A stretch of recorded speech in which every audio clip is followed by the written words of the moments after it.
The liberation we have been given to come to Bigo Mixed Farm, I have come to know that agriculture is not selective. Rather, it is more of who has love, persistence, and the knowledge, with core values on a strong foundation.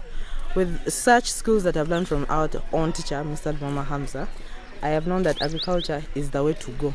Because if you are there and you're crying that you have nowhere to eat, there's plenty to do, and we have come here to do the same. Learning skills and the attitude he has shown, I really thank that school for making it a big deal for us to come here.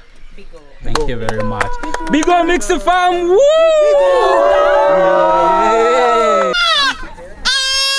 Yeah. 3 weeks.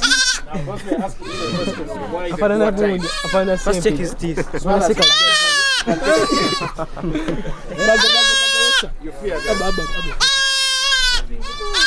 This is Gombe Secondary School, the agriculture class, senior theory.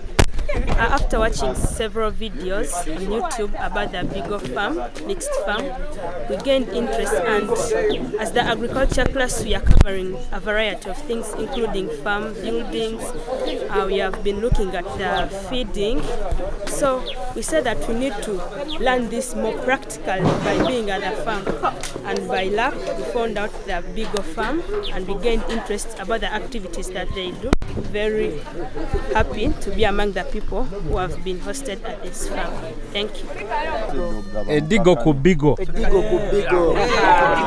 Okitegedde? Edigo ku Bigo.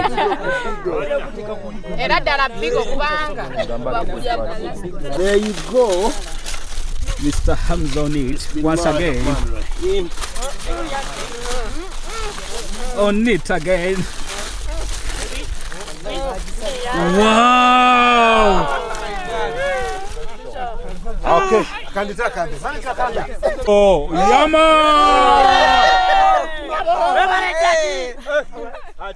Nchanja kuleta klasi ndana.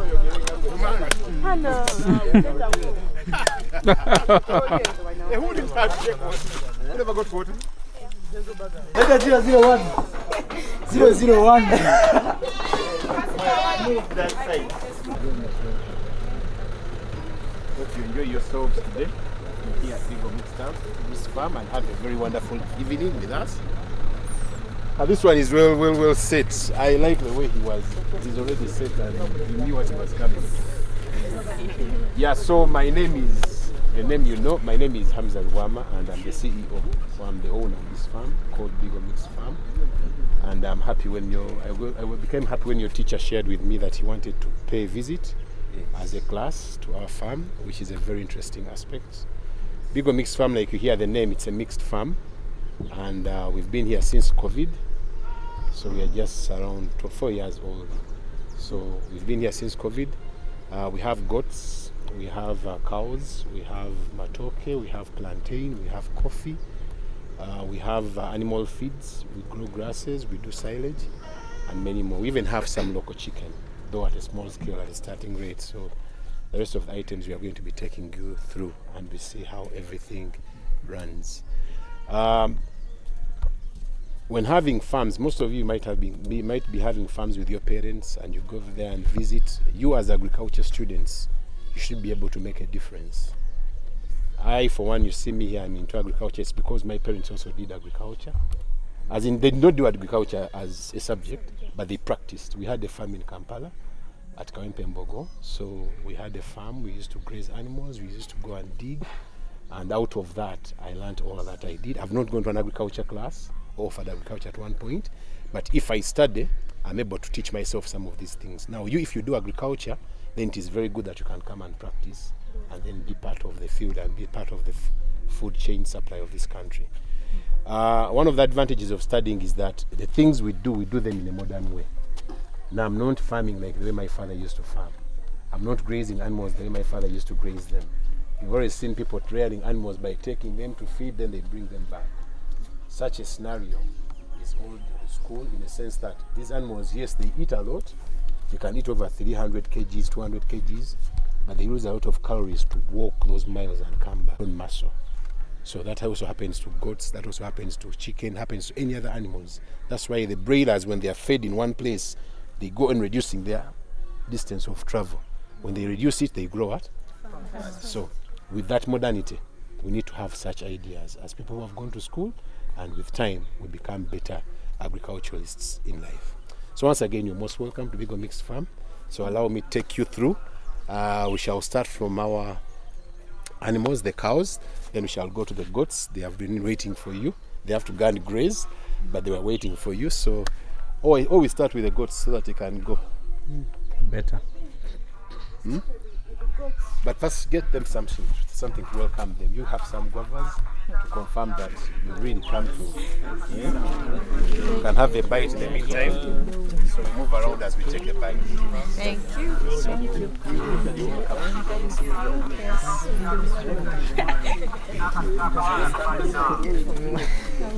Where is your fellow?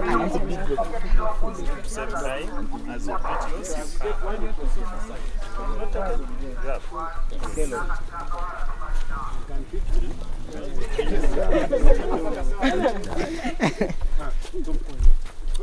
One missing.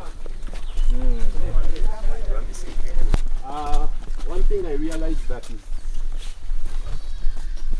as we have animals, whoever wants to engage into animals, the first thing they need to think about is what we call a food bank.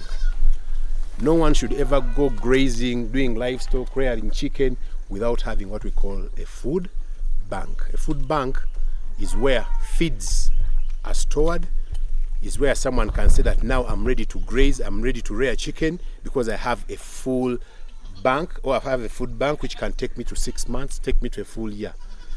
People are not supposed to graze animals anymore if they don't have feeds. People are not supposed to rear chicken if they don't have feeds to feed them. So that's what we call a food bank. If you have a food bank, then you are rich with feeds, then you are ready to graze. It's old school where people have square miles, like 5 square miles, 2 square miles, 1 square mile. You find that 1 square mile can rear only 100 animals. But if I get 1 square mile, I can rear more than 10,000 or 20,000 animals. Why? This space you're seeing here can rear almost 1,000 animals. I've seen a place in Gayaza which has 1,000 Frisian animals. But they're on the main road of Gayaza. And they're packed like this. They have food banks, they have everything. And you can imagine how they do it, but they're doing it the modern way. So, firstly, it's a food bank. And secondly, we have always done slashing of compounds, done what? Today they are slashing this grass. This grass I no longer waste it. I used to slash and burn. Little did I know that my goats can feed on this grass very well. So all the grass that they slash, we collect it, and then we feed it to the cows. Also we feed it to the goats. So we collect it and pile it. It dries up sometimes. Then we make hay. Hay is the lasting grass that these animals can feed on in case of scarcity of feeds, in case of high drought, in case of in case of a long spell of sunshine. We have those challenges of feed. So when you collect these grasses and dry them up, later on the animals can always have them. So that's why they have slashed this grass. And it was raining, so they could not go to feed. So the goats have been feeding on the same grass as they wait for being taken to feed. Right here where you see me, this is the recent food bank. We did it like 2 months ago. Of silage. It is covered in here and it is covered down. It's underground. It's silage of maize with maize grain, because some people just only cut maize stems when they have sold the cobs. Now this one had the cobs, it had the stems. So in actual sense, it is a mixture of both the stems and the grains. So it is good. You don't need to buy any more broken because it is already within the food you made. I will show you the one we are using already, which is already being served to our animals. But this is a fresh one which we have just dug, and we have filled it with silage, corn silage. Then we are also planning to, we are going to plant new maize, which is going to fill the other bank that I'm going to show you, which is about to end or to empty. I love that bank so much. It has been there for 4 years. We covered that silage in 2020, and we have uncovered it this year. So silage is one of the best ways we can preserve feeds for a longer time. There is a gentleman opposite there. He has a square this side to that side. very big piece of land, but he still rears animals the traditional way. If he was rearing them this skill, trust me, he would have been very far away from where he is right now. But he just lets them go, they eat, they come back. But with silage, as we shall see, it has a very big advantage. They don't eat so many kgs. It cannot easily eat more than 20 kgs a day. It can eat between 10 to 15 kilograms a day. Then it takes a lot of water. Then it will build muscle because it is in one place. And then also the nutrients in the silage are already there that are enough for it to build the muscles as expected. So let's proceed here.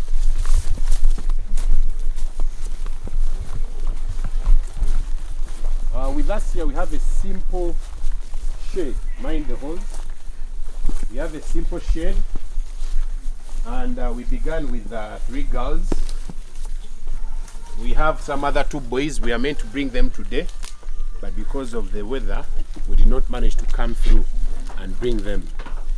To begin with, we can go ahead and step somewhere there so that you can all take a clear view. Immediately get inside.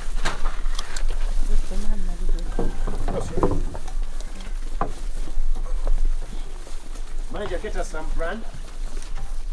Manager, get us some maize brand. They're afraid of you. Have not seen you in a while. It's the first time to have such a big gathering of people to see them. As you can see, they have silage in here, and they have been enjoying it since morning.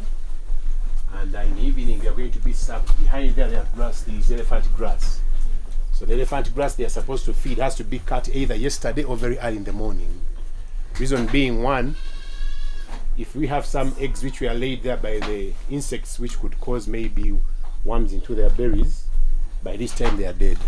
That's why we cut them before and then we serve them later in the morning, or we serve them tomorrow.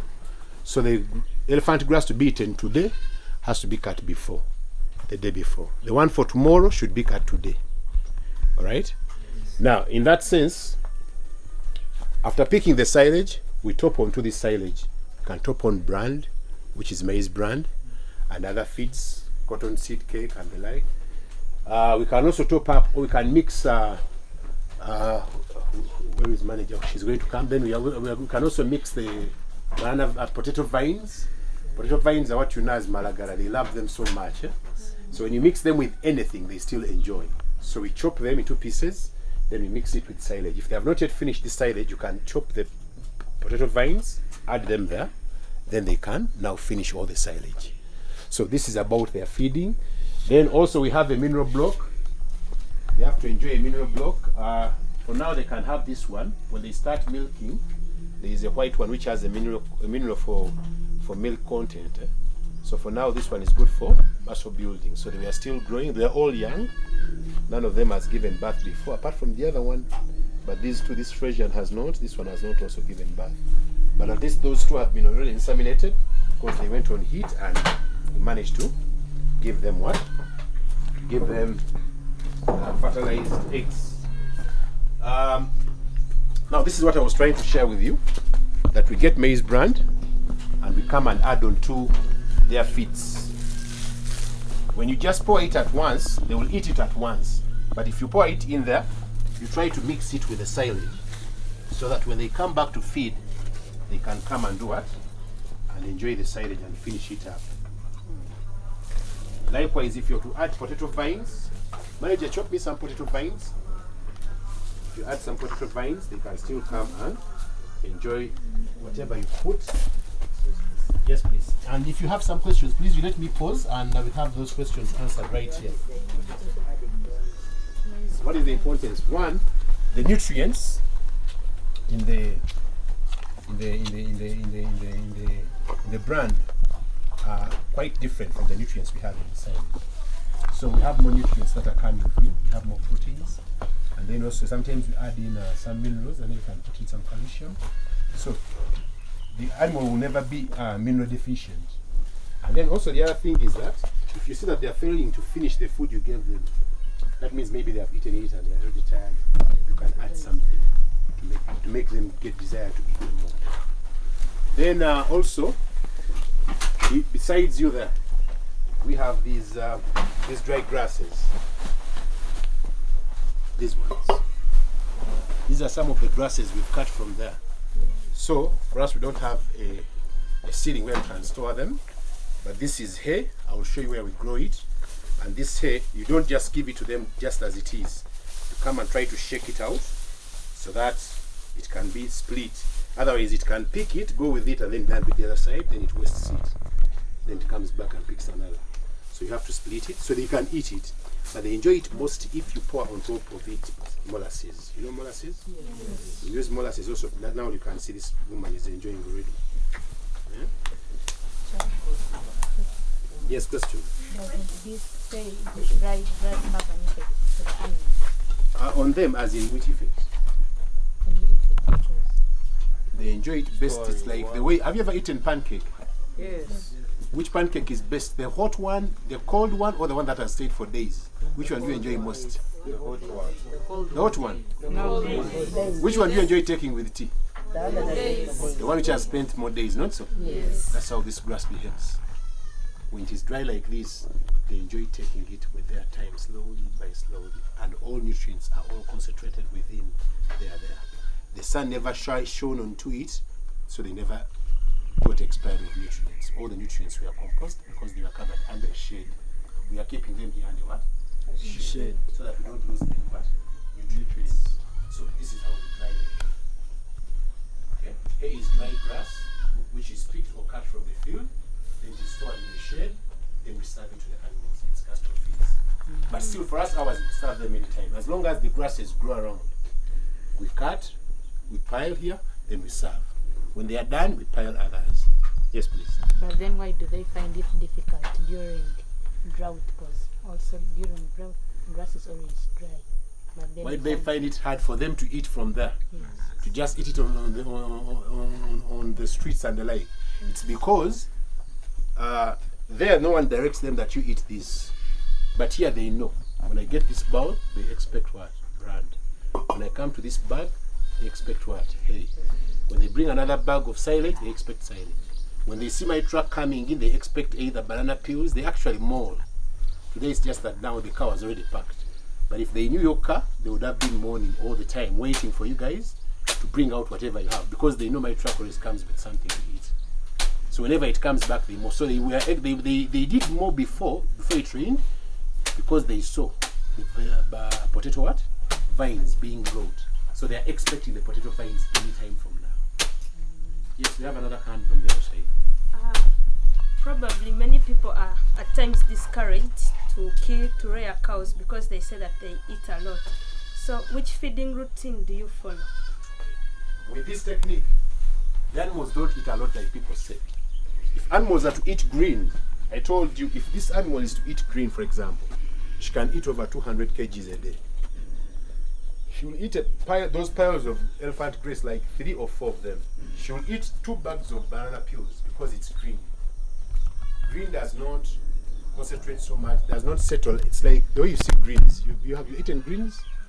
When people want to cut weight, they have to eat fruits and greens. It's because greens, they do not over concentrate into the stomach, and their nutrients are less utilized by the bodies. But someone can eat them and they feel full, but you're not absorbing so many nutrients from them. That's also these greens can do to these animals.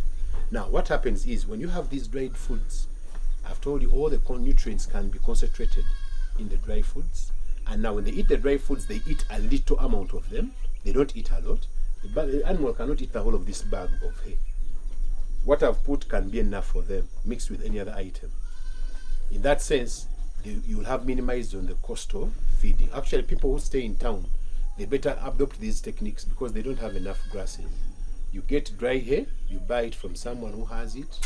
You get silage, make your own pits, or you can put make surface silage, or you make silage in the bags.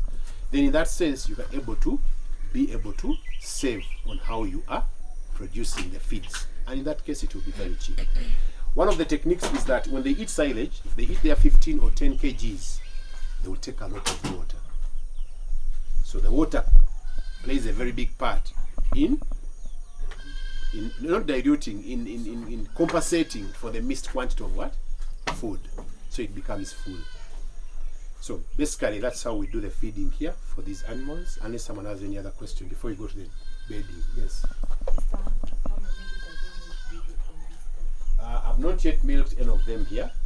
But the other one is a Frisian. I've not right. That's why when people are buying cows, better you either go and milk the cow yourself before you buy it. If it's a milking cow, they shouldn't tell you that it's 20 liters per day, and you say, okay, 20 liters. How much money? 5 million. You pay. No.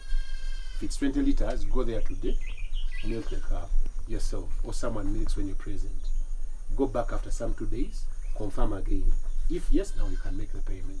Now for these ones which not yet milking, they are still young cows. In that sense, when you're buying a cow, if you buy them and then you bring them, then you have to wait for their performance after they have given birth. Or if you've bought it from a mother you know who gives a lot of milk, then you should anticipate that now, if this Frisian or the mother of the other Frisian was giving 20 liters, maybe she can start with 10 or 8. And then if I add on ingredients, then she can raise to 15. Or the second calving is when she gives birth again, she can maybe improve and become better performing than it was before. So for now I cannot predict because they have not yet given birth at this farm. Okay? But if you're going to other farms and you want to buy cows, you make sure that you first confirm that those cows actually deliver the milk as suggested by the manager or by the owner of the farm. Okay? You have 2 cubicles, 1, 2, 3, 4. So I expect 8 cows here. That's their crush. A crush is where we do the spraying, we do the insemination, we do the treatment in that crush. Maybe if some of you also need to be treated, we can treat you from there. Yeah? So we bring the lock. This is the lock. That man who has already set can show you where the lock is. So the cow gets in here, we lock it there. Then we can perform any task we would like to perform. Whether insemination, whether spraying, whether injecting, whether dehorning. Eh? We have dehorned them as you've seen. Eh? The milking is this side, the milking part is this side. There's a question, why do you dehorn? Why do we dehorn? We dehorn for purposes of protection, safety, yeah? Because before we used to have a lot of striking of these animals. They could strike each other so much. The day we dehorned them, they are no longer striking each other, by the way. So it means that, one, the horns can, I think, give them vibe to knock each other. Give them vibe to knock other people. Even the attendants. Even you now, right now, maybe some of them could be trying to knock you. But because they are dehorned, they know they don't have that ability, which is the horns they had. So now they can no longer have some of those challenges. Mind you, remove that rope on that pole. Now, the other thing is that I want to talk about this bed. This is their bed. One of the best beds animals can enjoy. Why? Because sand absorbs urine or water very well, and animals love to sleep comfortably, not in wet places. So the reason why we designed this, I also learned it from YouTube. I saw how they have done theirs. I've seen people have carpets, but carpets are expensive. And in most cases, when you want to start, you better start with something cheap. Not local, something cheap but efficient. So we saw the sand as one of the things that we can use. The advantage of this, when we design the cubicles as expected, it is easier to maintain and to clean. The cow will enter, and this is the length it can stop at. When it gets up and wants to defecate, the best it can do is to defecate out. They never defecate here after the cubicles are designed. So it will always sleep on dry sand and will always be comfortable. That's why every night, whenever I check on them before you go to bed, they're always sleeping very comfortably. But whenever those animals don't sleep comfortably, expect results. Their products will be poor, everything about them will be poor. So one of the key things is feeding.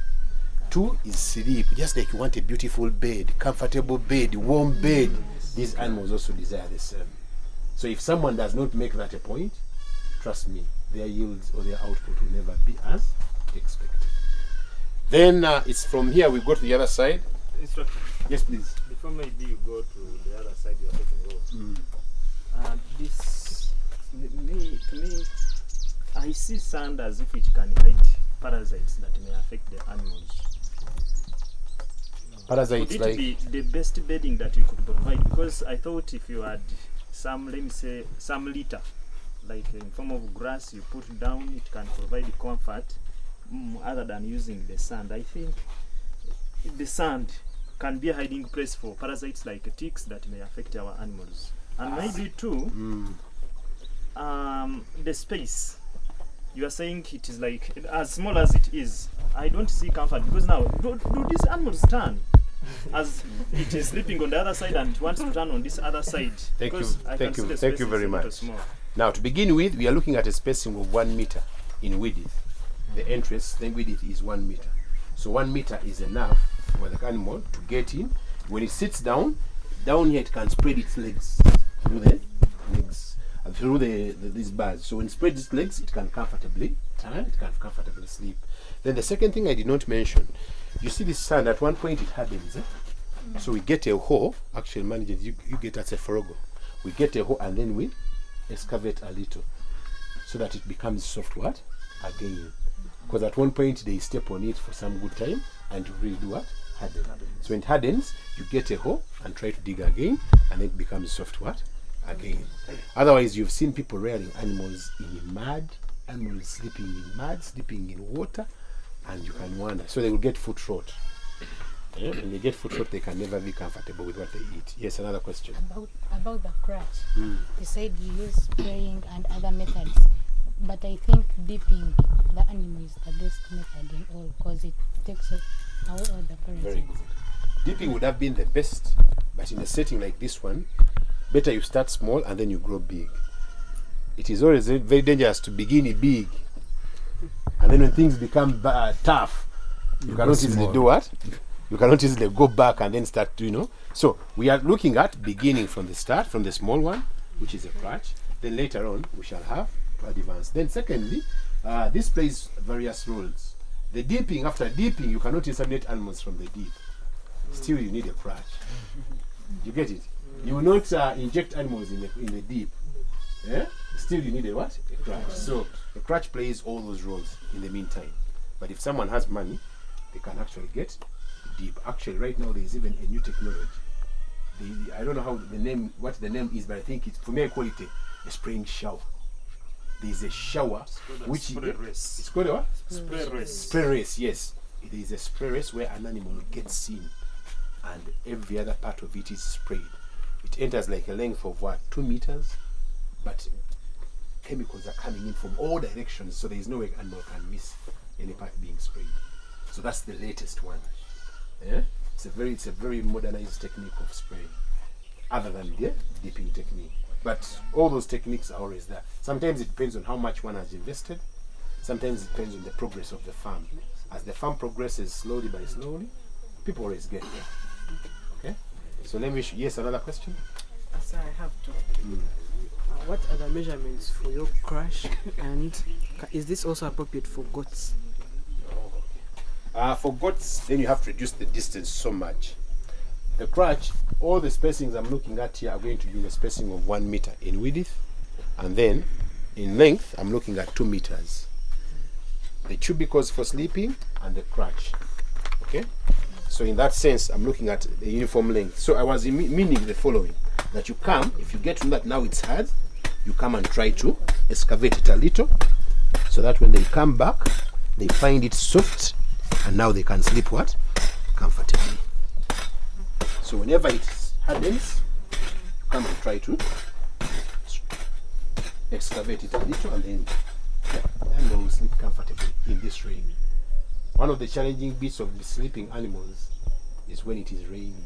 Whenever they are not comfortable, they don't feed well. Yes, the lady in the back. About the sun. Yeah.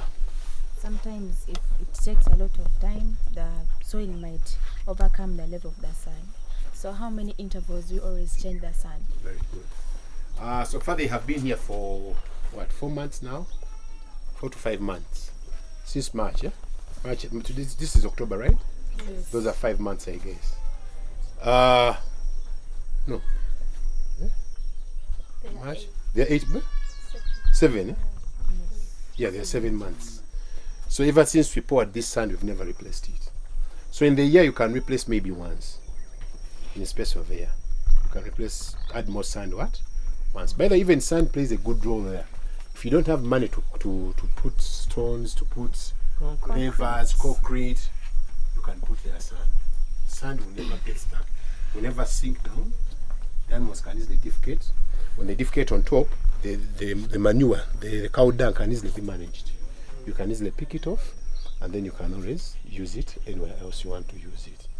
Yes, please. When you were covering the topic of farm, like housing, farm buildings, they said that when you're setting up a house for for any animal, among the factors they gave us that the walls should be smooth. Yeah. Now, don't you get challenges over when you find like the animal is wounded with this? This is not so sharp. Very good question. This is not so sharp. Now, why I didn't remove some of these ones, I do not have a brush. We have a brush, we have a rotating brush, which animals use to scrub themselves and scratch themselves. These animals are like us. Sometimes you get itches. They also get itches, so sometimes they want to scratch themselves. So if they don't, that's why you sometimes see them licking themselves with their tongue, licking another. Now, if they find some other part like this one, which can easily help them get scratched, they can use it to scratch themselves. For the goats, we have tried to put for them some brushes, as we shall see, but for the animals, not yet. Though there are those modernized brushes, which are electronic, which keep rotating. An animal comes here, there is a sensor, it starts rotating, then scratches it through. But for us in Africa, we are still trying, so we are not yet there. Yeah? Okay, so that's our milking parlor. The other side is where we shall be milking them from. It's not yet well finished, but it's good to start. Okay? In case the school wants to start a project of the same, we can always have the idea. Mr. C, Yes, sir. I have a question. When I look around the environment, some are good. For example, attacks from what animal? For example, the reptiles, they love snakes. Now, how do you manage that? Rarely do snakes attack cows or animals. Snakes normally attack other what? Other animals other than, attack mainly us or attack items that attack them. And it's not very common for a snake to move and then come and start scrolling here on the sand. And even the snake gets to know that there are cows here. It knows if a cow steps on it, it can die. So sometimes some of those reptiles, you may find that it's not so easy for them to access. And then secondly, we do some spraying around that can scare off some of those items. So you find that now in that sense, we are safe from those items. At most of the time they say that tobacco it chases them. Now I was looking around To see tobacco. Yeah. Sometimes it is around, but me, I for one, ever since I came to this farm, I've never seen a snake. That means we do take good care of them. What are some of the challenges you are facing with your cows around? Cows around all these ones. These ones, the challenges you are facing. One of the challenges, one of the biggest challenge, as I was trying to get to, because the cows is the latest project we have at this farm. Other projects have been there since 2020. Cows came in this year. The house was there, but we had not yet brought them. One of the challenges that I have seen, we are used to rare animals, like I said in Kawempe when I was still young, your age. But one of the challenges I saw is that getting to inseminate the animals, one, it is expensive. If you don't have a good bull around. If you don't have a good bull, then you have to go for artificial insemination. And now the challenge is there is wrong timing. You can say yes, it is on heat, yes, then they call the doctor, comes and inseminates it, then it has low hormones. It has hormone imbalance. They have to inject it hormones. All those are costs. So it was a very big challenge. So the first time I lost the insemination, did not succeed. So they were inseminated again last week. So hopefully this time round they will do what? They will have conceive. But we had to now, before we inseminated them again, we had to make sure that we give them hormones, which could help them really able to conceive. Then also, you had to improve. I didn't know that we also have to improve the feeding. Yeah? In that case, I had to tell manager to intensify on giving them more brand, giving them more nutrients, so that we can have them really feed to the best of what is expected. Because pregnant mothers, delivering mothers, breastfeeding mothers, all those people are delicate. They have to feed very well. Yeah. Okay. Do you feed these cows on soap? Like most animals in the village, they like soap water. What makes you soap? Soap water. Yes, and you find them feeding on soap about Because they soap. steal it.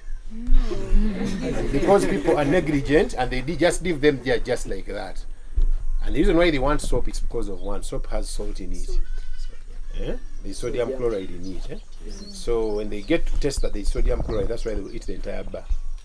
But if you give them the mineral block like I showed you earlier, they are comfortable. Even if you leave your soap there, they will not smell. Yeah. It has some sodium chloride of it, so there's no problem. Instead of giving water mixed with soap, you rather buy that one, then you give it. then they can take the water. Actually, it is not advisable that you give animals soap. Soap has some acids that are not good for their health. Only that because it tastes, because of the salt that he has talked about, they will enjoy eating it, but it's not good for their health. So it's not advisable that you give them soap. Not even soap water, at least salty water, but not soap water. Let's have 2 more. Yes, this lady here. Then about the water, I'm seeing just one tank, one container there, yes, of water. How do you time that these animals really need water? They are really thirsty. We have a constant herdsman who takes care of the animals. It's just that he has gone out to pick more feeds, but he checks in the morning. Even the manager is always checking on them to see whether they are playing their role right. So he has to put water in the morning, he has to put water in the afternoon. So in those intervals, we can get to know whether the water was actually there or not. Then even in the night, even me when I pass by, one of the things I have to do is always I come to, if you have a farm and you're the boss, you cannot come back to the farm, or you cannot come back home and the animals, and you go to bed without looking at the animals. The last thing you should look at are the animals before you go to bed. In that sense, you're monitoring. In that sense, you're confirming that they're having things right. In that sense, I always get to know that there is water or there isn't water. And if there is no water, I'll tell manager, who will call upon the boy, and then the guy will come and fill in the water. About the challenge is to stop. You don't have a challenge of theft. I knew that question was coming. Yes, theft is there. And where is my man? Tyson? Where is he? The other side waiting for Tyson! Yes, we have a security system manned by Tyson as the main guy. We have a German Shepherd here. He's called a Shepherd, just like you know why White named him Shepherd. He's good. He's trying his best. Then on that we account we attach what? We attach support from the members who keep the farm. So the village has a good community security system. We have not been encountering such challenges of theft. At least we have been trying. We have a coordinated connection between the people around. So in case of anything, people can easily raise up and find a way of how to make sure that security is paramount. Okay. Yes, one last question as we move. Plantation is like it. How do you ensure that cleanliness of your farm? Oh, we make sure that we clean them in the morning and also we clean them in the afternoon. Yeah, let's find from the animals can be taken to the farm. So I have this small plot I added on here, and I'm using it for one demonstration and learning new plants, for example. Right now we have coffee. Some of the new coffee breeds I have are right there. Some of the new plants of matoke are also there. I've just planted them recently, but I can easily monitor them and they can easily get everything from the animals in terms of cow dung and every other thing.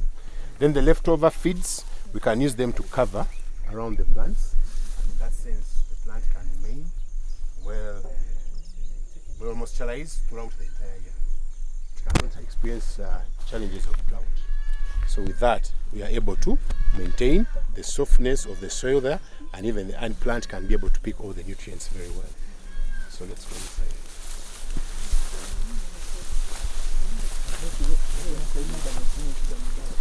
And this silage, it was made from my own maize. These are maize seeds.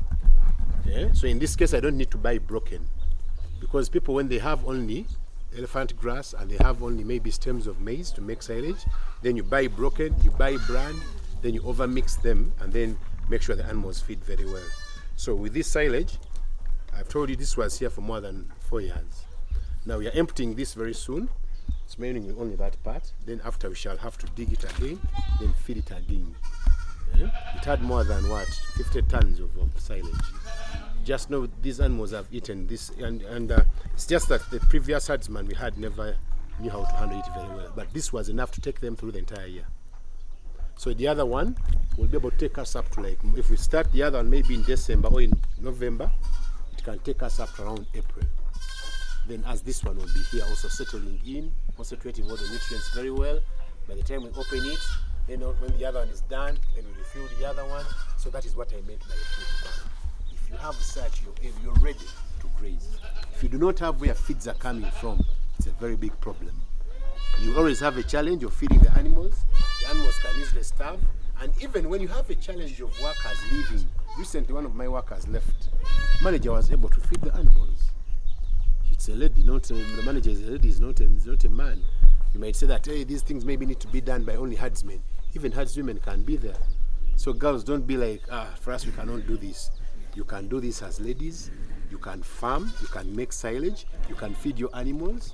If your mom or your grandmother has a cow at home, or has 2 goats or whatever, you can go back and give them these techniques as agriculture students and show them that you've really gone to an agriculture class, and that's the reason why you're bringing new knowledge into the community. So this is where silage is kept. As long as you keep it very well, and then it does not have a lot of access to oxygen, because oxygen will bring about a lot of reaction, then it can easily go bad. Likewise, also the water can do the same, so that's why it is covered. This At school? at school, yeah. But we didn't, like, we were coming to the end of that time. So I'm wondering the way you managed to compact it, because they say that. Oh, very good question. There is there is where I showed you the first pile of silage, the first bank I showed you. There is a drum. That drum is filled with water. It can carry approximately 10 jerrycans. 10 jerrycans is approximately 2,000 liters. 2,000 liters is approximately 2,000 kgs. I mean, it's approximately 200 kgs. So if that's 200 kgs, we get those 200 kgs and then roll them over the silage as we are compacting. Then the other thing is, if you don't have a compactor like that one, you're many students. You come and jump on top of it. If you go on YouTube, you'll see some of my videos making silage. You can come and jump on top of the silage. Trust me, human beings are also having some good feet. When they jump over the silage, they can also compact it very well. So in case you don't have a drum, go step on it, or get very many kids like 10. They step on one side where you finished, you proceed to the other, you step on another side. Okay? Okay, any other question? Yeah. What is the depth and when you place the land? Very good. It depends on how much you have and what you expect. For example, here I remember I put, there were like 5 acres of corn. There were 5 acres that I planted. Yeah, and I got them and I cut them and I chop them and tie them everything. So it depends on how much you have. And I wanted it to raise up to the top, but just flatten down. So meaning it was not so much, yet the hole was big enough. So meaning I needed like something like 10 acres to make it have a dome shaped. So it's a kind of coverage. Yes. So if it's to rain heavily, isn't the silage affected? No, we cover it very well. Even when you cover, even when you open this one, you see this now? It is well covered. It's very fine. It's fine. You look at, when you see this covering, you might think it's not well covered. But trust me, the covering is okay. When you finish removing it, we cover. Because it had already formed, it has no effect. It has a problem if you have just made it 2 days, 3 days, then you expose it to oxygen. There it will go bad. But if it has been there for more than a month, the chemical reaction that forms silage, to the best of what we want, has already taken place. Yes, another one? At what age do you like harvest the corn that you're going to use to make? Very good. The best stage of harvesting corn is the milky stage. You know the milky stage? When the corn, you go and press on the seeds on the corn and you see them splashing what? Milk. That's what we call the milk. Beyond that, others are now, when others try to make silage out of the level beyond that, then they're trying to make silage in the sense that they have broken is maize which is broken, the maize seeds which have been broken, plus the stems which have been cut. So they're trying to have a sense of having broken mixed with silage. Whereas the other ones, when they have maize at milk stage, the corn itself, it's very delicious to the animals. It is different from the corn which was dried up. It is different from the corn which was mature. Those ones are a little bit harder, but still animals take them if they are made under silage. Does that maize come from your plantation or you buy some of it? Sometimes it depends. This time round I had planted, the other one I had not planted. So the other one I bought, yeah. Then this one I had planted myself. Now I'm planting another one for this very piece. Okay, the last one, yes. As I'm putting the maize, do I first dry it or I put the fresh maize in the silage? The best is the fresh one. People try the dry, but you have to mix it with other items, and then you have to also make sure that the way you preserve it does not, because for it to be a little bit dried, some nutrients would have been missed. So the green one will have all the nutrients within. Eh? So better you take the green one than making the ones which are what? Dry. Yes, please. So what else do you put in while you're making the silage apart from the corn? We put molasses. Other people can make silage of elephant grass, sugar napier, for example, or pak cheong, types of elephant grass. Others can use sorghum. Others can use millet. They can mix all them and all of them, and then they can have what? Silage. Yes, please. So you are using the corn. If I do not have the corn, isn't there any other material that I can use to make? You can use elephant grass. Hey. Yeah.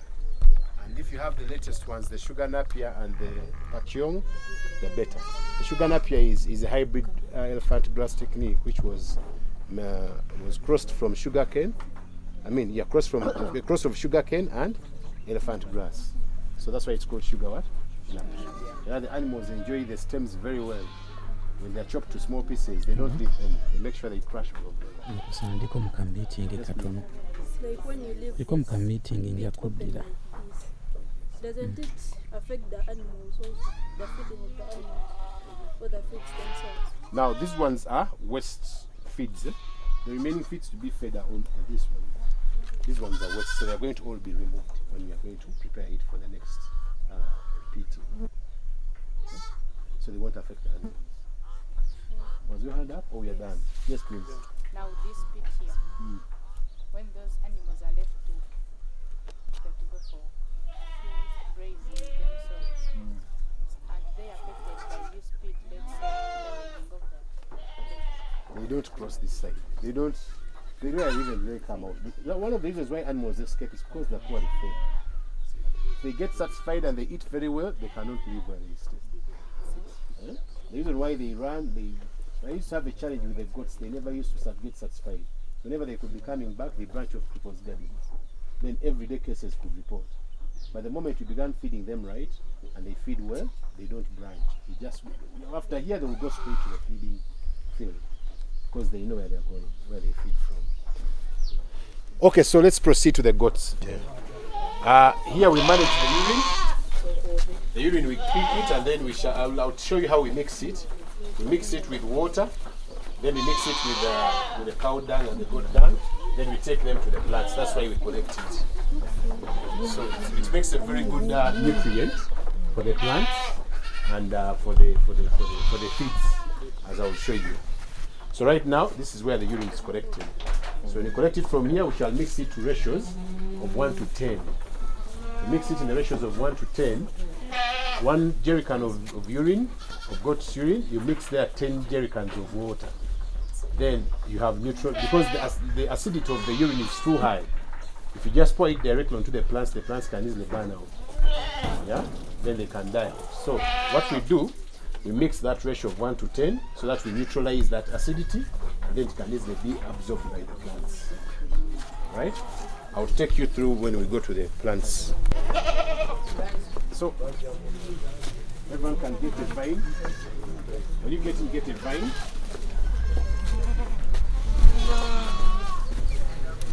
so you get a vine, you can start giving them. So these are our goats. Right now there are approximately 70 goats.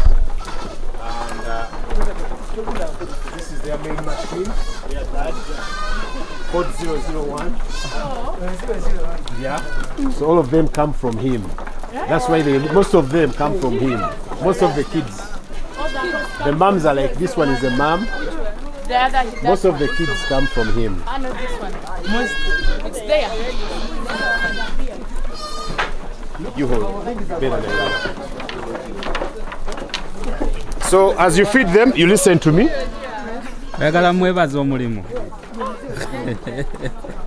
Everyone try to get something because they are fighting, they are struggling. Make sure you get something. Let them not struggle. Let them separate them. Everyone should be feeding something. Everyone gets something to feed. Hannah, everyone.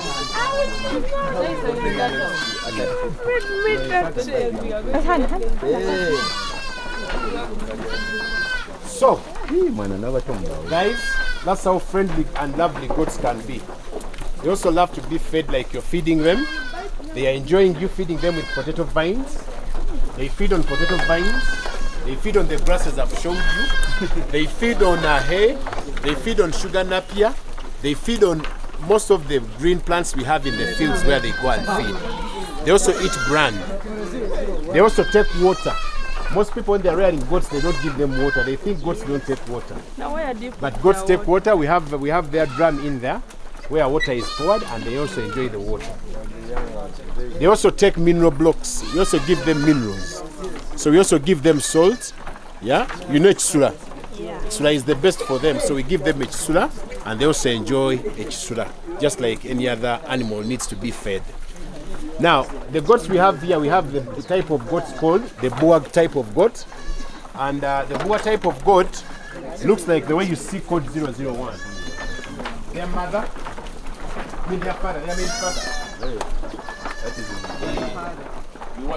he's on the course of leaving this farm because he has done a very good job. And as you can see, we give him some special treatment. He's also a lovely guy, very okay. Very friendly. He has been at the farm for 3 years. Yeah, so when you look at this son of his, it looks exactly like him. The head looks like his. How old is he? I think he's coming 5 years because by the time he came here, he was approximately like 3 years.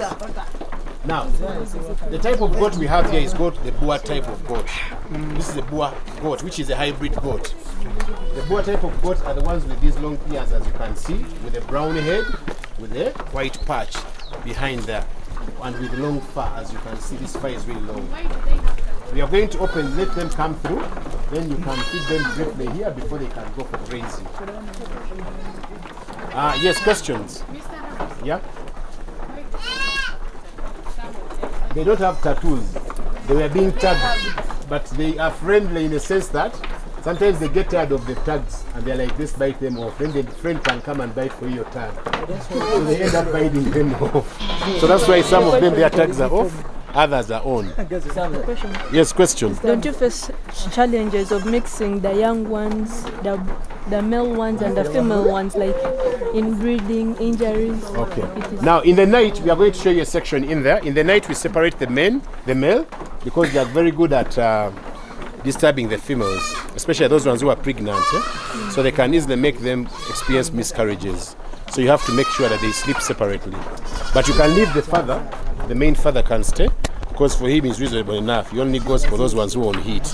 He does not go for anyone. But these young boys, they can easily do what? Go for anyone, because for them they feel like what? Having, to climb anyone, they feel like whatever they get interested. Yes, next question. What was your interest according to the good qualities of the Boer type of goat? Very good question. Have you heard this question?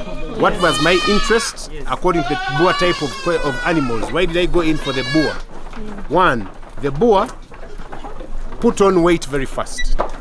They mature very fast. I'm going to show you here goats which are a few weeks, 1 month, 2 months, 3 months. You'll find that a goat here can be having 20 kgs at 4 months.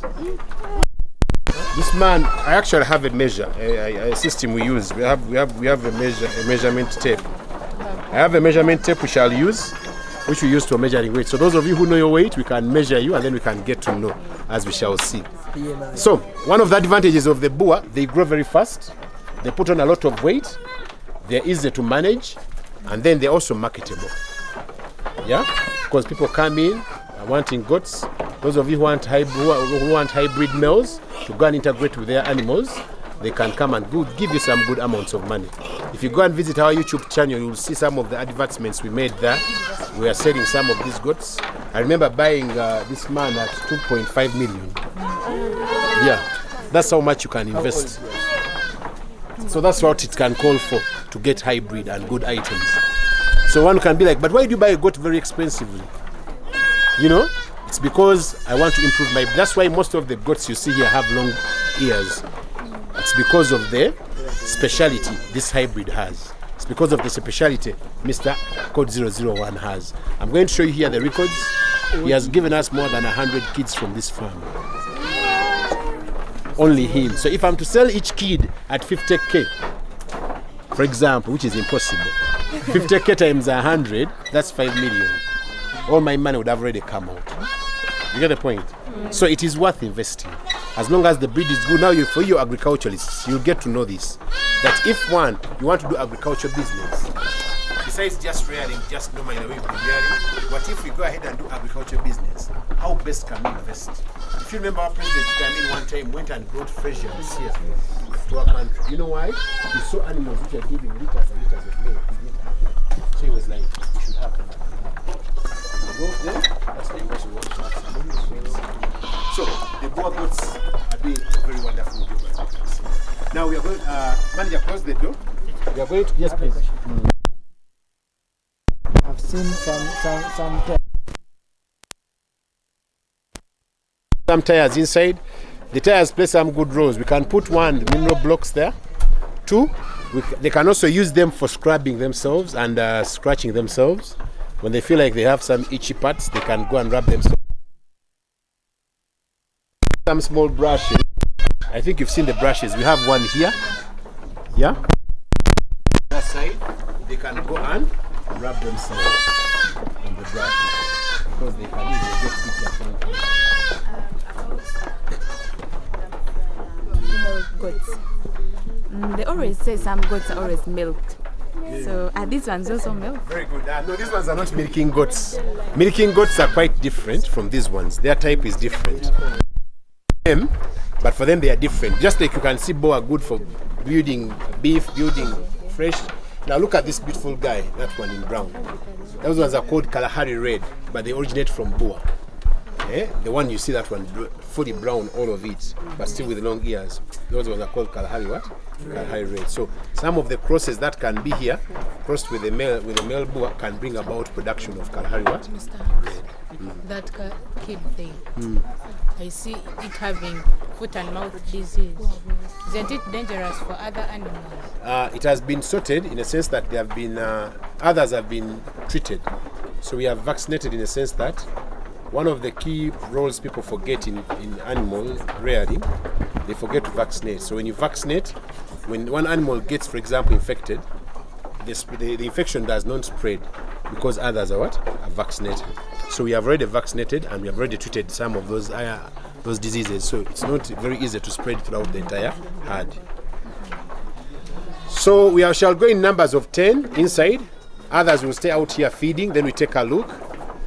We have some babies who are there. We will also take a look at them. Manager, get me that baby. That baby they can take a picture with. You can give the feeds to teacher. She's down. Where?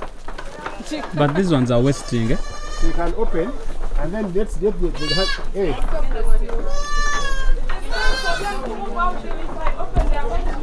So they are going to stay around here as they wait for us.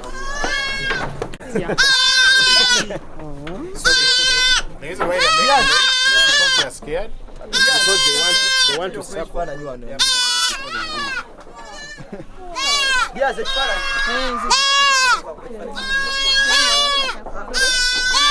Okay. So have you touched it? Can you listen? The kids. The kids stay up. Purposes of protection and purposes of having comfort, because up there it never gets wet.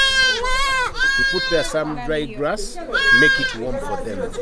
So it has been cleaned, but they'll have to put their dry grass to make them enjoy the place and be calm. So then they jump over there. No, they can't. What is it? Pass it. You want to carry on? The litter? 3 days.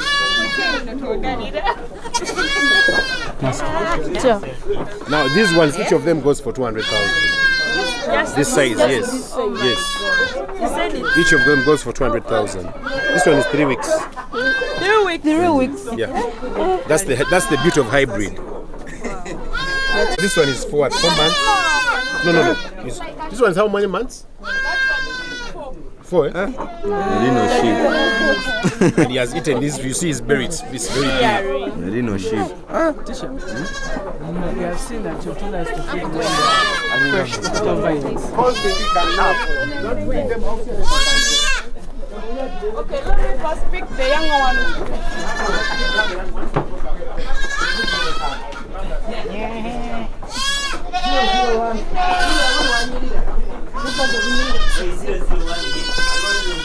You know how to do. We lost so many along the way because of those reasons. Now, when we learned about how to manage such, we are now better off. And with the good thing about farming, every day you can keep learning. We will not stop learning today. The challenges that are coming along the way, you always find them. You have to be very good managers. You have to be very good at records keeping. With us here, we have a record book for the kids that are born on this farm. And as you can see, the book, of course, defines the name of the farm, the contacts and every other thing, the location. Then here comes the date of birth, Doa's name. The Doa is the mother. The camp, we have one camp. Doa's breed, what's the mother's breed? Is it Savannah? Is it Boa? Back stag. The back we saw, I told you the main guy is called 001. His tag is 1. We don't have a name for him, so we name him. That's why you hear some people having cows with the names. They call them their names and they come. Back's breed, our breed is Boa.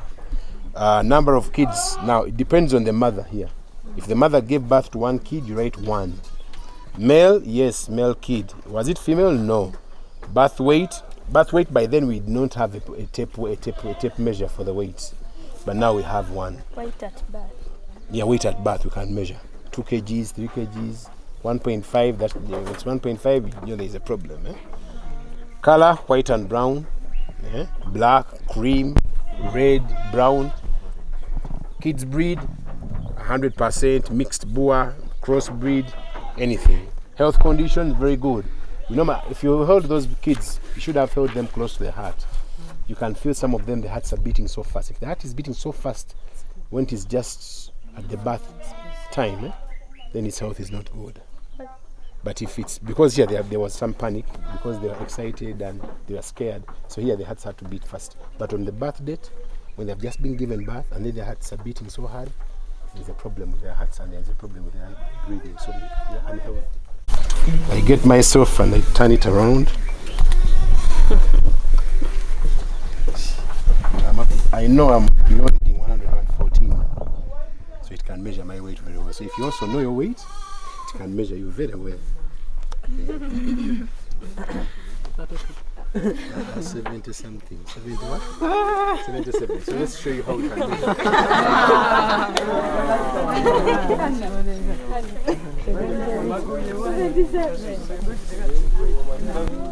101 is what we call live weight. When he's dead, you have the kgs. So the 101 is when he's alive. So when he's dead, or when the carcass weight is when you have, get this one. Get the leg. The carcass weight is when, get that. The carcass weight is 50.5 kgs. So he has approximately 50 kgs. If you sell him, 50 kgs, each kg of a goat is 2,000. It is 20,000. 20,000 times 50 is 1 million. That's why I can't sell him below 1 million. Now you see the math? That's the math. So as agriculturists, you should be able to have such math. Now see this young man, 68. So you can estimate. That's how we can estimate most of these weights. So I can open it. I think now we can let them go. Then we go to other fields. They have been hungry. They have been waiting for you so much. So you can get some vines. They eat with you as they leave. You have cut here 20 bags of what? Of hay. We expect next season also to cut 20 bags of hay without supporting it. So the best thing is get some of the manure, come and drop it here. And when you put here the manure, avoid especially the kids coming to bite these grasses, because the manure will have some parasites which will lay eggs on them, and these kids can easily eat them, and then they can still develop what? Worms. So this is our small farm or small garden for hay, which type of hay we get from here is the type of the kind of what we call chorus what? Guiana. Chorus guiana is a type of grass which we use to feed animals. There are other types. We also have some other types I'm going to show you there. But before that, let's first see the elephant grass.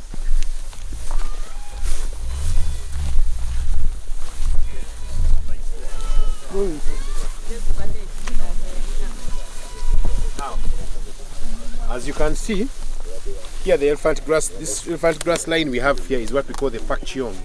Pakcheong is more green. The green is dark compared to the other green.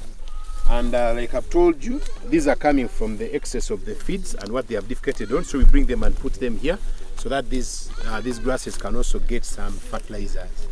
If you don't do that, that's what I told you earlier. We have to invest a lot in feeds. Yeah?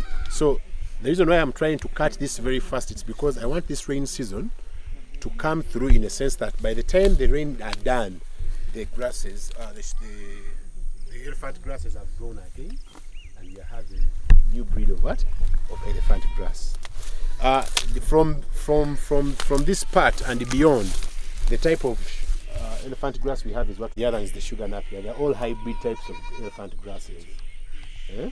I told you that some of them were mixed with sugar cane so that they can improve the way how the animals can get nutrients and absorb those nutrients. So in that sense, all this is done at the farm, and we're doing it here at Bigo Mixed Farm. So when you go back home and try to do some of these things, make sure you have some of these things. Even you've told me you have a cow at school. You can arrange with teacher so that you can design a small garden at school for just growing these feeds for your cow. So that when you have a practical day, you want to cut the feeds and give them to the animal, you will be proud and be like, we are the ones who grew our own feeds. Questions on the feeds? What age is suitable for cutting? What age is suitable for cutting? The sugar cane, the elephant grass? Yeah, even the chloris. The chloris. Okay, the chloris, once it brings the seeds, it's at a good level to cut. It has matured totally, so you need to cut it. Before it brings the seeds, it's still young. So it brings out the seeds, it has matured, so you can cut it. So everything about it can be eaten. Okay. Then for the elephant grass, of course, this one is the sweetest, the young one. But now it is not what should I say? It is not cost effective. It means you will be lacking feeds at one point. So you let it germinate, let it grow, let it bring some of the stems, then start cutting it. Then some of those stems, I've told you, they enjoy them because this is sugar napier. The stem is a little bit sweetened, so the animals enjoy those stems when you give them to them. So that's why I'm saying you better let it grow. Then there are those ones which grow so tall, so taller than me. That is too much, because now if it grows taller than me, that means you are likely to cut the stem like from here. Then all this part will be a waste because it might be so hard for the animals. The stems I'm talking about are those soft stems which the animals can chew. Those ones are the best to chop at. Okay? Yes, another question on the feeds. Okay. No questions on the feeds, then let's proceed. The teacher should make sure that next time everyone should come with gambut. When the reporting is full. After before they take the subject. Now, after the chloris guiana, we have another type of grass. This is called the brochure type of grass. Brochure. Yeah. It's also a good type of grass. The animals enjoy it. They feed on it very well. So it grows in a pile like this one. Then you get our small knife. Then we come and cut it. Sometimes I get the machine. Then the machine comes and they cut all the grass at once. And we pile it in the bags like I showed you. Then still it will form hay. So they can eat it when it's raw. they can eat it when it's dried up. They have no problem with eating it. Now, before I can proceed further, because when I leave this part, I might not talk about goats anymore. The goats have gone to graze. Sometimes they graze from the hill. But they have a disadvantage of grazing from the swamps. They pick a lot of worms and parasites from there, so they can easily get infected. So if they overfeed from the swamp, it means you have to over-deworm them. You cannot exceed a month without deworming them. Then the young ones, at least 2 weeks, they have to be dewormed every 2 weeks. Reason being, these worms can easily develop into their berries and they can easily take their lives. So, as we do that, sometimes the way we can minimize that is by giving them some of these grasses. They also feed on those dry grasses. Then sometimes we make sure that if in case it is so much of a rainy season, then climb to the hills. Feed from the highland areas. Avoid feeding from the waterlogged areas. Because foot rot will affect them. 2, they also get parasites which will bring worms into their to their berries. Yes, a question. At what duration do the goats feed? Very good question. Or graze? At what duration do goats graze? People have a challenge of how they graze goats, especially people who have goats on ropes. They take their goats like at this time, like at 5 in the evening, at 3. Then they remove them at 6 or at 7 if they are lucky. But goats, just like any other animal, just like you, at Gombe we eat what? Break, not so? We actually eat morning tea at 5. Then we have break, right? We have lunch. We have evening tea. We have supper, not so? And in Ramadan it is worse, not so? Now even these goats need breakfast. That's why we cut grasses. That's why they have that net in there. That net was initially outside, but whenever it could rain, they could not feed. So I decided to put the net inside the house. For the reason that when they're inside the house, anytime anyone who feels like feeding, they can do what? They can feed. They also need to feed in the morning. They have to feed in the afternoon. Other people who have big farms, who have big fields, they only raise them at 2, or at 1, or at 3. Then they let them come back at 6. That's also wrong. They have to feed what? At least minimum twice. They feed in the morning, they have breakfast, they have lunch. Otherwise, you're making them eat once, then they chew card for what they ate yesterday. From 7 p.m. up to 3. Is it really fair tomorrow? No. They can't put on muscle. They will take long to build muscle. So, make sure you improve their feeding. When you go back to your homes, if that's the way they are still feeding goats, please adjust. The second item I mentioned, they take water. You've seen their basins. They have basins there, they have a big saucepan there, they take water. Get them prepared water, that this water is for goats, pour that water in there. For what? For goats. The goats will enjoy the water. Yes. How effective is that card that they get? How effective is it? Yes. It is part of their life, it's part of their nature. So when they remember what's the science behind chewing card? They bring back what? The food so that they do what? They get what? The nutrients are exhausted from what they ate, not so. So God for them designed actually sometimes people say that card is what? Breast milk, is it? There are some people used to say that it was the breast milk they had when they are still young, the milk which was yellow, but I think some of them their science is no.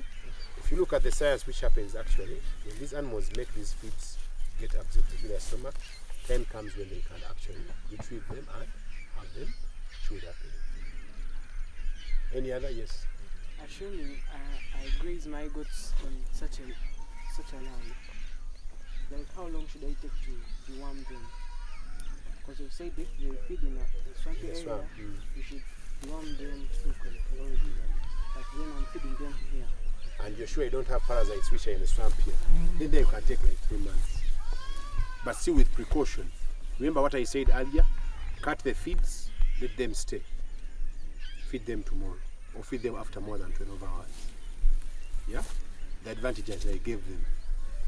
Otherwise, whenever you just feed them directly, especially those young ones are the most sensitive.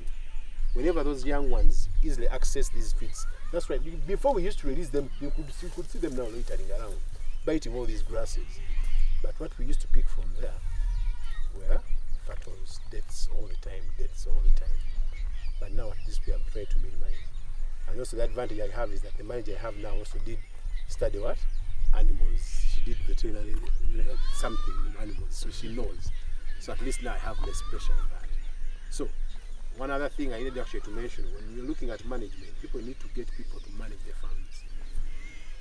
And then the other last bit also is you, the CEO, should be the top knower of the farm or top knowledgeable of the farm, because you know what you want, the farm is yours, you know what is best for the farm. The manager can be working at the farm, the workers can be working at the farm, but no one loves that farm more than you, of all those people. So everything about it should be known by you. That's why you see I am able to explain to you what I'm trying to explain to you. You get the point? Otherwise, if it's the manager to know, the manager might be like, I've got another job, I want to go back and start. What will I do?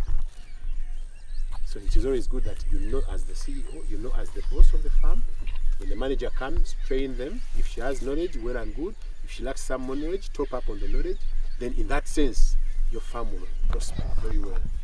Whenever some people leave, when other new ones come, you are the one to train them as you, the owner. So if you guys say we want to make a project at school, we are how many? We are 30. All of us want to buy what? We want to buy a cow or a goat. Okay, want to buy a goat. How much is a goat? 500,000. Want to buy a hybrid one? Yes.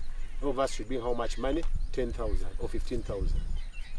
Maybe the teacher will top up or the school will top up. And you buy a project. And you make up a project and you buy your own project. You start following your cow or your goat. When time comes, if the workers leave, you yourselves should know.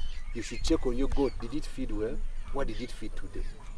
How are we feeding it? Was it vaccinated? Yeah. When we come back, I'll show you about the vaccination and about what? About what? The drugs. Yeah, about the drugs we use and like, yeah. So let's first finish coming from this farm, this side, then we come back. Sorry, you didn't come with gumboots. Okay. You have you tell your parents. Next time everyone should get.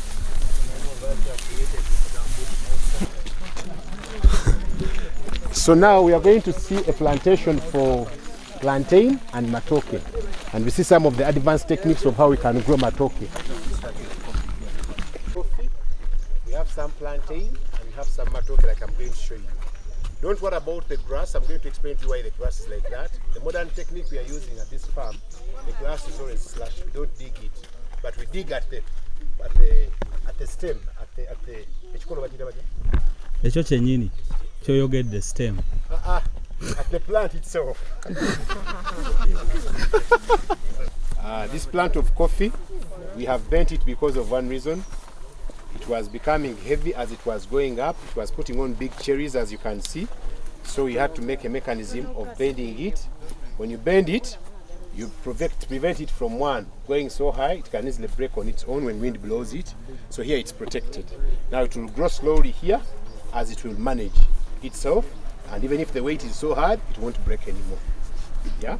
Now, one of the reasons why you see the cherries are looking this beautiful is because of the technique we use of supplying them with manure and the urine of the goats, like I told you. We get the urine of the goats and mix it in the ratios of 1 to 10. Remember the ratios of 1 to 10 we talked about? Yes. Even if you have rabbit urine, even if you have cow urine, you can mix it in the ratio of 1 to what? 10. 1 to 10. Then you mix that urine with cow dung or with goat dung, right? If you have charcoal remains, or senyent, you can also mix the same.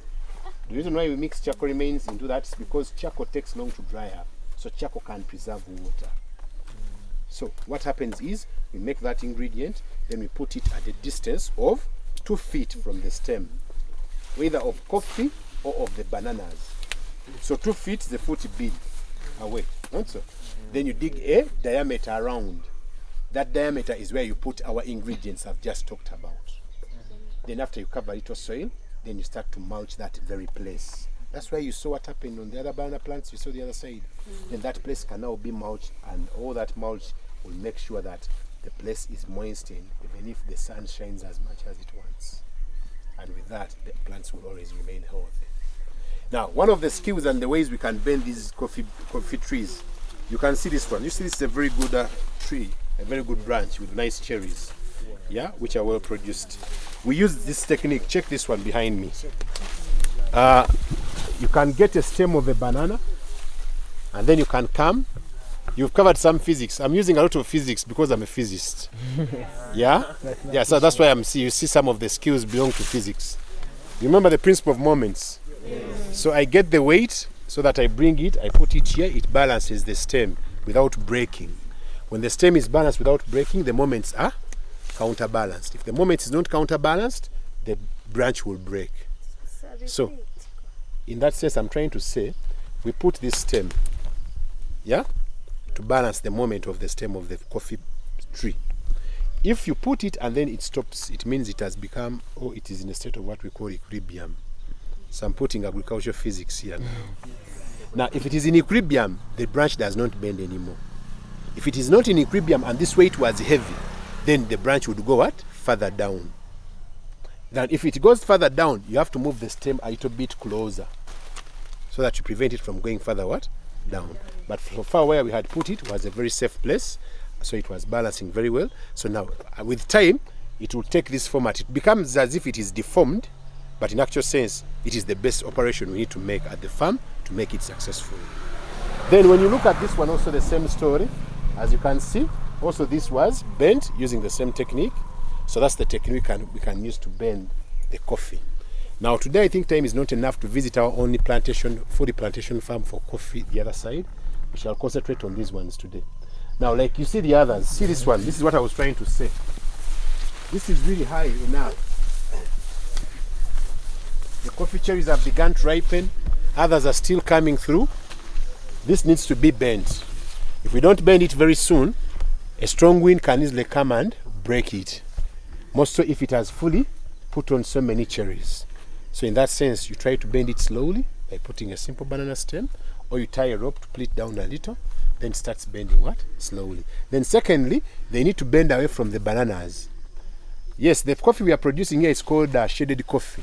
Shaded coffee is coffee which is put in plantations of other items. It can be under trees, it can be under bananas, it is under a shade in most cases. Yeah, but if it is under shade and it is close to the banana plantation, it might make the banana plantation divert its course, because the banana may also be wanting what? Light. And you know the reason why plants do deform. They deform in most cases looking for light. Yes, questions here before we proceed. Yes. Like which stage is it appropriate for it to be bent? Which stage is it appropriate for it to be bent? Once it has grown more than 1.5 meters, yeah, then you can start looking for means of bending it. Because other people will wait for 2 meters. Now this one we did not notice it. It escaped. Otherwise we would have bent it way long ago. Yeah. Yes, question. Why do you just slash this grass? Why do we just slash down the grass? It's because one, it is expensive to dig. It is labor intensive. Then two, when you over cultivate the soil, it gets tired. No, it doesn't get tired. It gets worn out very fast. You overlose the nutrients of the soil. You get the point? So we minimize cultivation of the what? Of the untilting of the soil. In that sense, we do tilt a little. So when you slash, you are preserving the soil from that experience. Okay?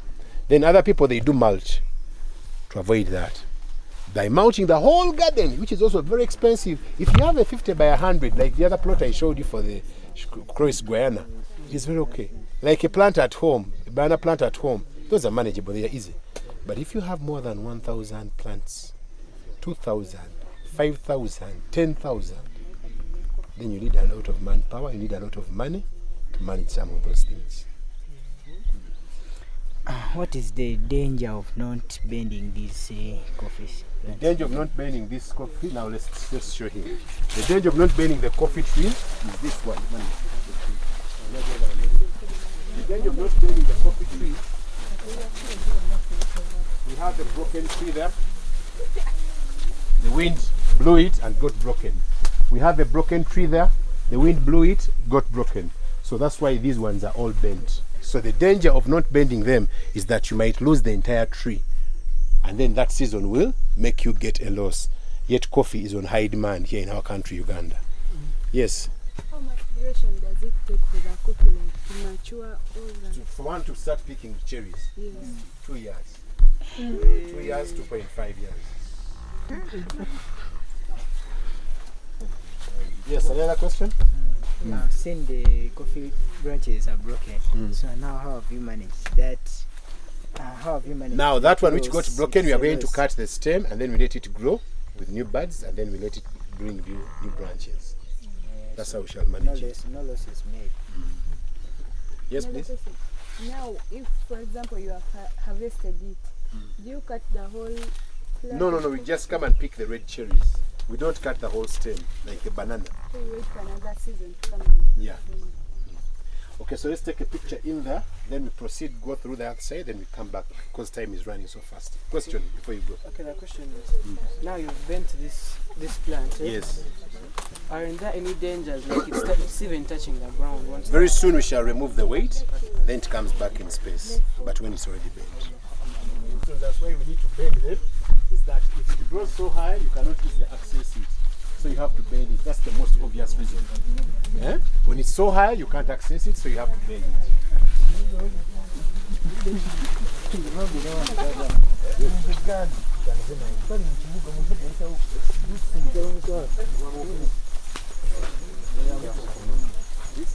Yeah, if you look at our plantations, if you look at the plantain, down around it, that radius, the distance between two plants is a minimum of 10 feet.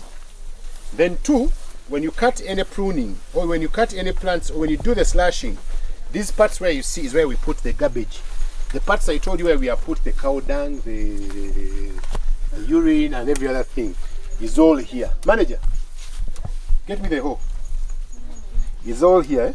So if it's all there, that place remains soaked all the time, even if the rains don't come for like the next 2 months. Okay? That's what I was trying to show you.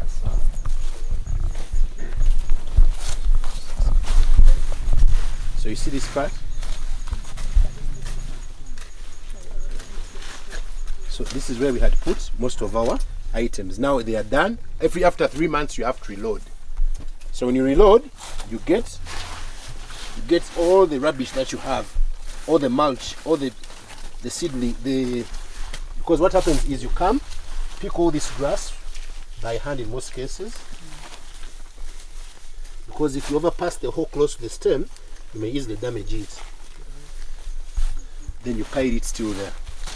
So this is the only place you dig, close to the stem. I think manure will place to this side. This side? It's just there and there. Now, this is the purpose of not using a hoe. You see, when you use a hoe, you use the take on the branches. Now, whenever the branch is affected, you have to cover it. Okay? So the soil, it's not because it has rained today, but it's because it was mulched before. Now, it's only in this radius that we dig. Now, the plant does not eat as far as you're stepping. That's why there is no need of over-cultivating that part. Put everything in this radius. The banana plant eats from this radius. The same of coffee. Radius of 2 feet to 5 feet. Eh? 2 feet what? To 5 feet. Okay, let's proceed. Question, yes, you pose the question as we go. Now, the suckers, yeah? How do you manage that? Very good. I think the challenge is that why don't we remove some of the suckers? Now the reason why we remove suckers is one. Do you know why there is family planning? Why? To control population? Not really. It's because the government could not manage the people. And that means if government cannot manage, even households cannot manage themselves. Families cannot manage themselves. Parents cannot manage many kids. Not so? Now, even here, if plants have so many suckers, it's because these suckers are having maybe less nutrients. They compete a lot with their parents, so the farmer does what? Removes them. But if you're feeding these plants, like I've told you, every 3 months, you don't need to remove any sucker. I've seen suckers which are more than 30 on one plant with bananas bigger than most of you. And I saw four bananas on one plant. Huge, like half my size. Huge. It was at an agricultural institute. I saw it from an institute. That's where I learned this technique from as well. And it is a very promising technique. How is this banana plant propagated? Yes. By digging a banana sucker from one of the stems, and then that sucker is transferred to the hole. How many meters? How many meters down? Down 2 feet by 4 feet or 3 feet on the sides. How much labor is needed? How much labor is needed to dig around the plants? Now one person can do that. For how many days? Yes. Yeah, within a week is done. Charge? Yeah. Slowly you pull down. Yep. Like that. Yes. Yeah.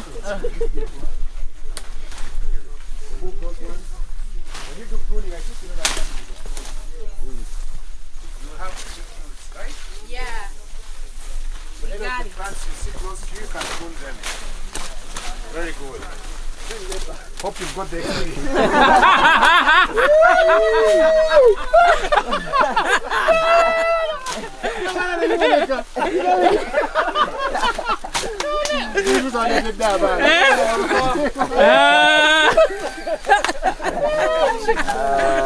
Yeah, everyone should experience the pruning skill. Prune all the plants that surround you. Yeah? All the plants around you, prune them as you get out.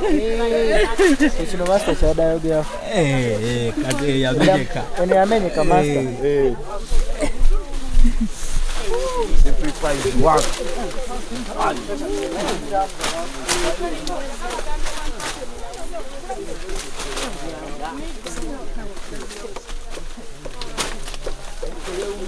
With this skill, it is safer than using a panga. A panga can easily damage it.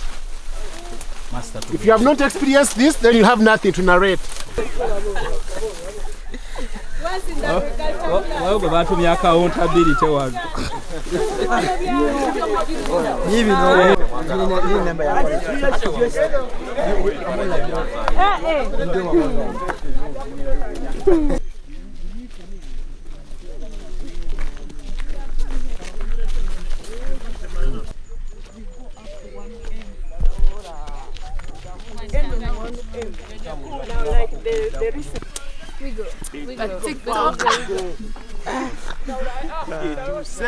Bigo. Assalamu alaikum wa rahmatullahi wa barakatuh.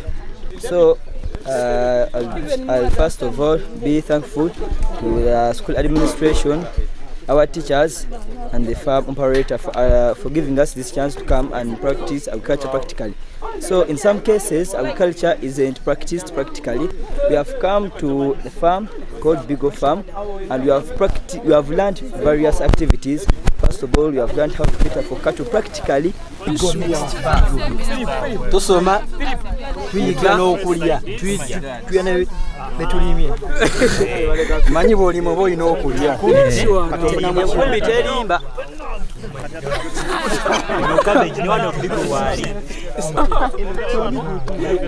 Eno wano tuli ku Bigo.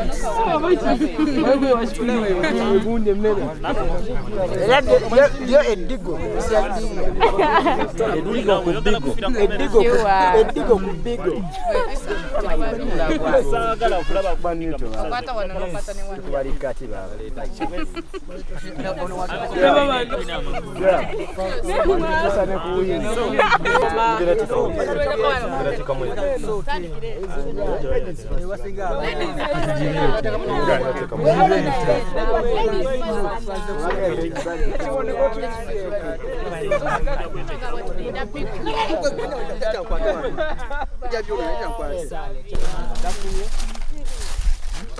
Okay.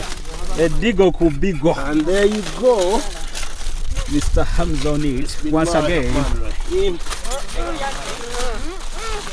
On it again. Wow! Okay. That one.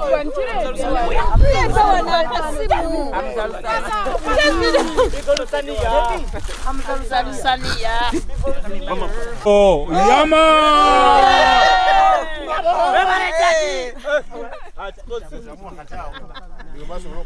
Can you do it? Good, you have mercy upon. Sumude bamazewa. Yawe bweni tumulwanira mali. Eyo muri ku Bigo. Bigo ku Bigo. Abade basigadde mu mutono. Kasumulula ne zipu kubanga. Tekyakutuuka. Amangu ago. Wano tuli ku Bigo. Tuchale buli lunaku. Mwana jangu chale Bigo wano mwana Bigo ku Bigo chikutte kwazi. All schools to come and join us on Bigo Farm. Bigo what? Bigo ku Bigo.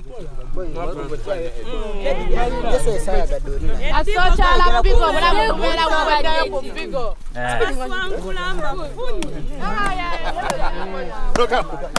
Mira Tom, bwana kuzikula chinya.